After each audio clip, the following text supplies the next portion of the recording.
Hallelujah Ministries International est une église biblique centrée sur le Christ. Nous croyons en Jésus-Christ qui est le même hier, aujourd'hui et éternellement. Sa puissance est toujours à l'œuvre comme au temps de la Bible. Nous sommes AMI.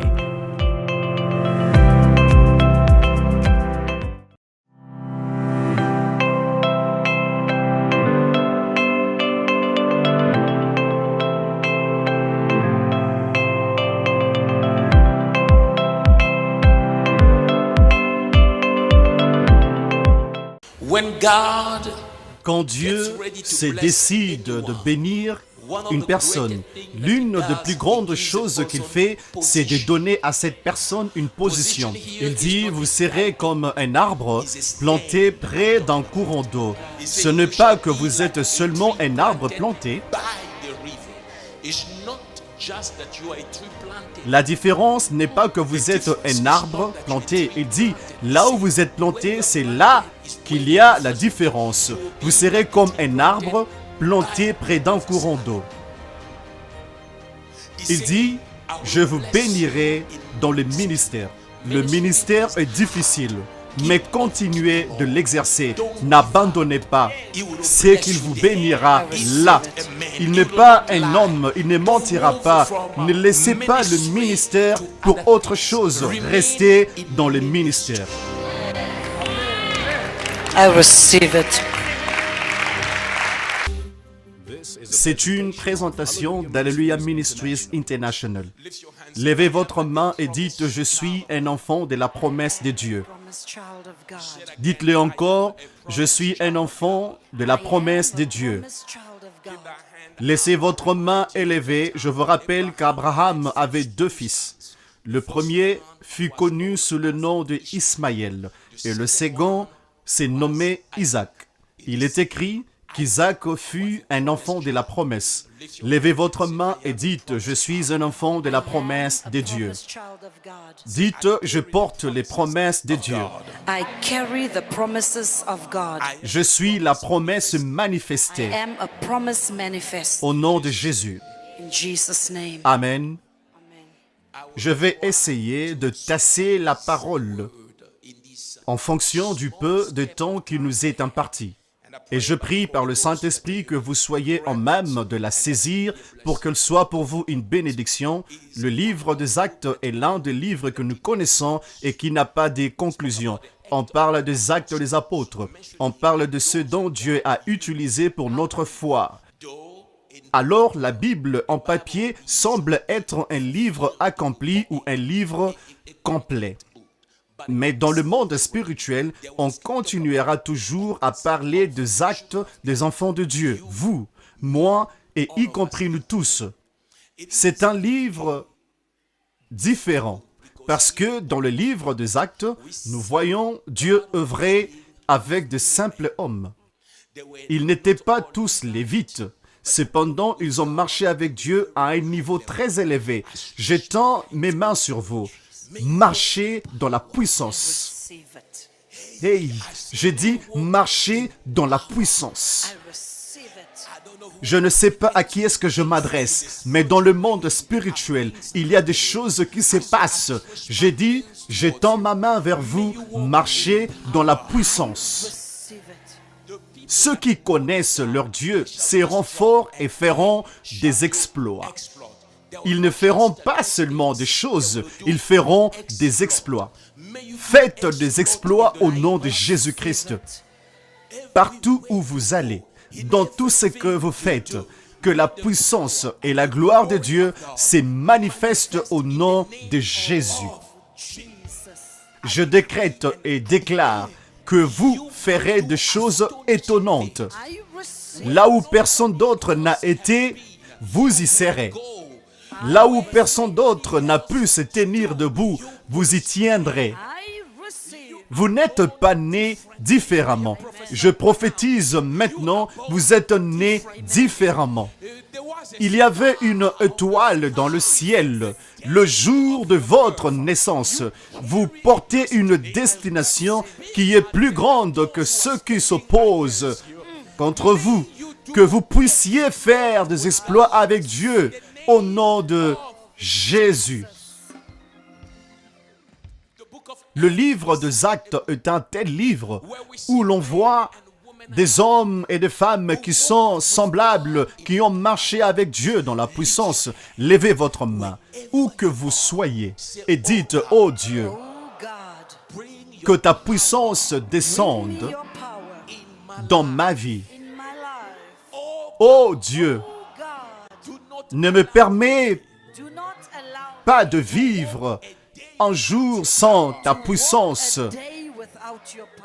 Au nom de Jésus. In the name of Jesus.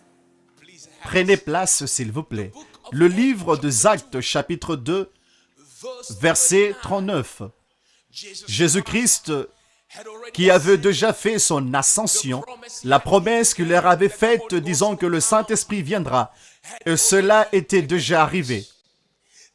Ils avaient une expérience, la gloire de Dieu descendue. Et la Bible dit que la gloire de Dieu descendue et les choses incroyables se sont passées ce jour-là. Et ce jour fut connu comme le jour de la Pentecôte. Ceux qui ont marché avec Jésus-Christ, ceux qui l'ont vu être persécutés, arrêtés, crucifiés, et par après ressuscités, étaient enfermés dans la peur. Ils avaient peur de ce que le même traitement leur serait réservé. Parce que si on outrage le Père, on outragera le Fils. Ils savaient que si on a fait ceci au bois vert, on le fera également au bois sec. Alors, ils se sont enfermés dans la chambre haute, dans la peur, et parce que ce fut une instruction. L'instruction était de rester à Jérusalem. Mais ils n'étaient pas seulement à Jérusalem, ils étaient dans la chambre haute. Et l'instruction disait jusqu'à ce que vous recevez la puissance lorsque le Saint-Esprit descend sur vous. Et vous ne serez pas des prédicateurs, moins encore des enseignants, mais mes témoins. Ce qui veut dire que vous parlerez des choses que vous aviez expérimentées. Certains parmi d'entre nous ne parlent pas parce que nous avions lu, nous parlons parce que nous avions fait une rencontre. Nous connaissons le Dieu dont nous parlons. Lorsque nous disons qu'il guérit, nous l'avions vu guérir. Quand nous disons qu'il est celui qui fraye le chemin, nous l'avions vu frayer un chemin. Quand nous disons qu'il est Jéhovah Nissi, nous l'avions vu lever un étendard de victoire pour nous. Chaque fois que vous nous voyez lever nos mains et faire valoir notre signe de victoire, ce n'est pas parce que nous sommes des fanatiques, non, c'est parce que nous connaissons ce Dieu. Nous sommes les témoins de Dieu. Il est dit, lorsque l'Esprit de Dieu descend, vous serez mes témoins. Nous sommes les témoins de Dieu. Chaque lundi, nous sommes des témoins. Chaque mardi, mercredi, jeudi, vendredi, samedi, dimanche, nous sommes les témoins. Nous sommes les témoins dans les villes. Nous sommes les témoins dans les communes. Nous allons au nord, nous allons au sud. Nous allons à l'est, nous allons à l'ouest. Nous sommes les témoins de la gloire de Dieu. Car l'instruction stipule que vous serez mes témoins à Jérusalem, en Judée, en Samarie, jusqu'aux extrémités de la terre. Que le flux de votre onction puisse atteindre tous les coins du monde au nom de Jésus. À présent, prenez place. Alors que l'Esprit de Dieu fut sur eux, ceux qui étaient autrefois intimidés sont maintenant motivés. Ceux qui avaient peur hier sont aujourd'hui courageux. Ils sont sortis et commencèrent à parler. La Bible dit, Pierre se leva et guérit un boiteux, courageux, présentant Jésus-Christ comme le Christ, Jésus-Christ comme le Messie, présentant Jésus-Christ comme l'accomplissement du message prophétique d'hier, sachant qu'autrefois, dans leur société, dans leur culture, comme les hommes et les femmes étaient radicales, ils pouvaient être lapidés. Mais laissez-moi vous dire une chose au sujet de l'Esprit de Dieu. Lorsque vous êtes rempli de cet esprit, ce qui est censé vous effrayer aura peur de vous. Jesus' name. Touchez quelqu'un et dites que je suis dangereux. Dangerous. Que ce démon-là puisse l'entendre, je suis dangereux. Vous les verrez tomber devant vous. In the name of Jesus. Ils viendront contre vous par un seul chemin et seront dispersés en sept chemins différents. Je suis en train de parler de vous. Dieu est sur le point de faire quelque chose par l'onction qu'il a versée dans votre vie qui étonnera le monde. Receive it. Prenez place, s'il vous plaît. La Bible dit qu'il s'éleva et commença à présenter Jésus-Christ comme Jésus-Christ devrait être présenté. Comme ils écoutaient son sermon, les hommes qui l'écoutaient demandèrent, « Frères, que ferons-nous » J'aime ce que dit la Bible au verset 37. La Bible dit, « Après avoir » Je suis en train de parler des Actes 2, verset 37. La Bible dit, après avoir entendu cela, ce qui veut dire cette prédication et cette présentation de notre Seigneur Jésus-Christ par son serviteur Pierre, après avoir entendu ces discours, ils eurent le cœur vivement touché. Vivement touché. Ce qui montre que ce message n'avait pas seulement touché leur cerveau. Cela a touché le moi intérieur, l'être intérieur. Ils étaient vivement touchés et ils dirent à Pierre et aux autres apôtres, « Hommes, frères, que ferons-nous » Pierre leur dit, « Répentez-vous et que chacun de vous soit baptisé au nom de Jésus-Christ pour le pardon de vos péchés et vous recevrez le don du Saint-Esprit. » Une génération qui ne connaît pas la puissance de Dieu est une génération perdue. Right. Il est écrit, vous recevrez le don du Saint-Esprit.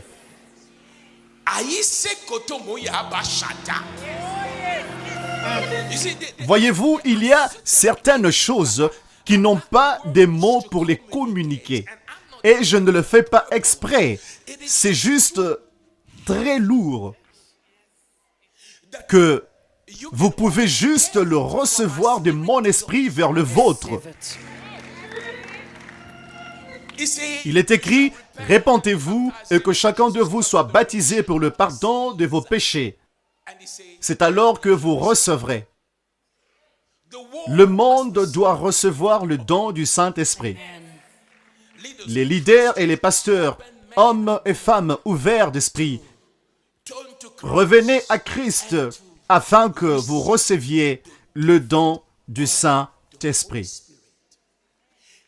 À présent, prenez place. Ce soir, nous ne nous concentrons pas juste sur le pardon de péché ou même le baptême d'eau.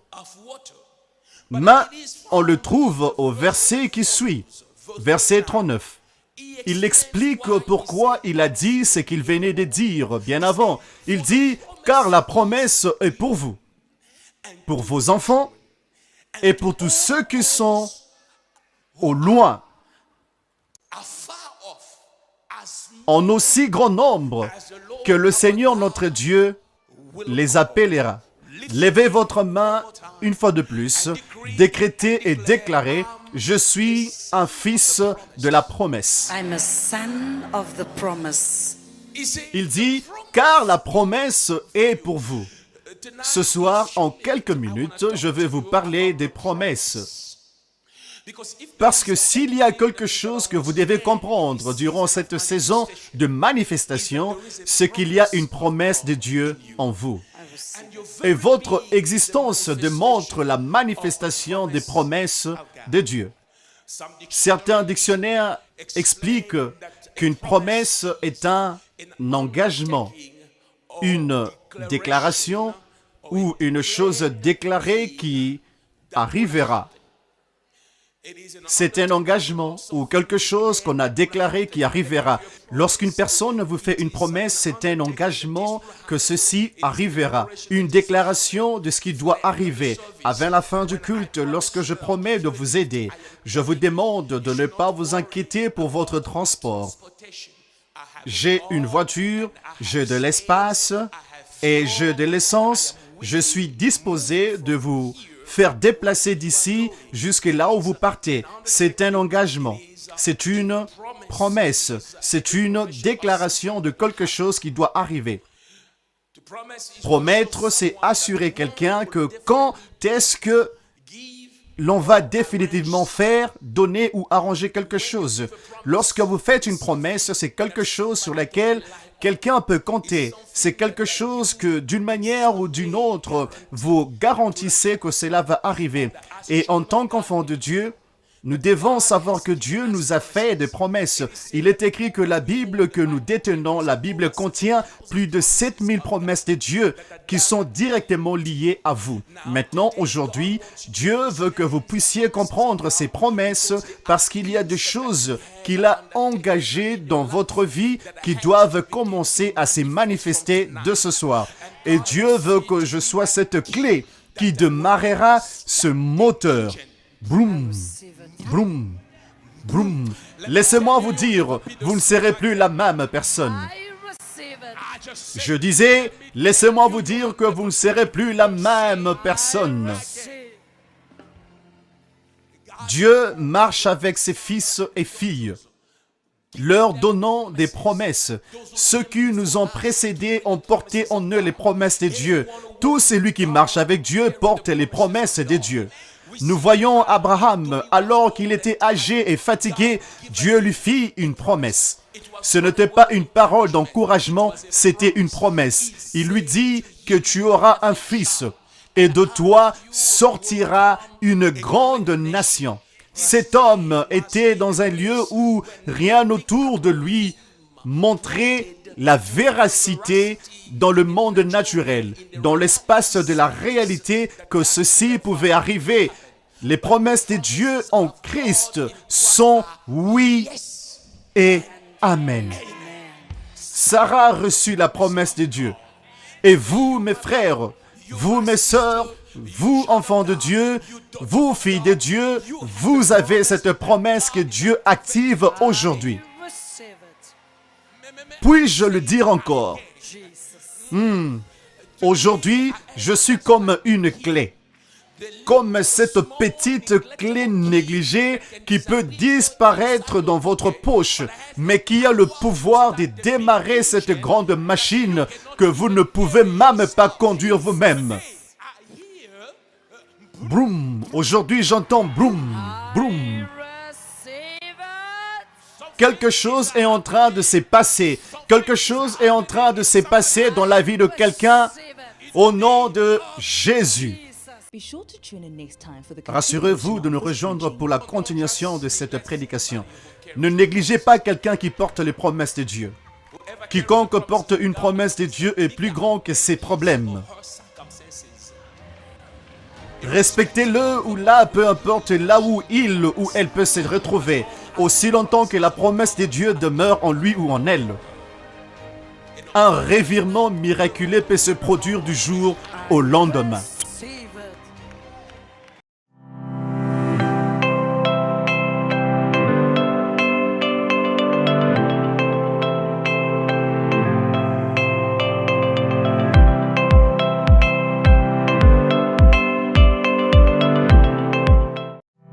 Hallelujah Ministries International est une église biblique centrée sur le Christ. Nous croyons en Jésus-Christ qui est le même hier, aujourd'hui et éternellement. Sa puissance est toujours à l'œuvre comme au temps de la Bible. Nous sommes AMI.